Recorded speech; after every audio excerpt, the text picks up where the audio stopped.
Right, so let me show you how to use the dual recording mode on your Samsung Galaxy Z Fold 8.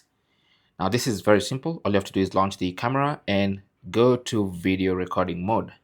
Now in video mode, once you select that, you can now tap on the menu, and in this menu you should see the dual recording mode icons, which is this one right here. You can tap on that and then choose either that mode. You can see what that looks like, or you can select this one, which splits the viewfinder in half, so you can see we have the upper side and the lower side just like that. Or you can tap on that again and then go to this vertical divided viewfinder, as you can see, for the front and the rear camera, as you can see. And to turn it off, simply go back to that one which is crossed like this.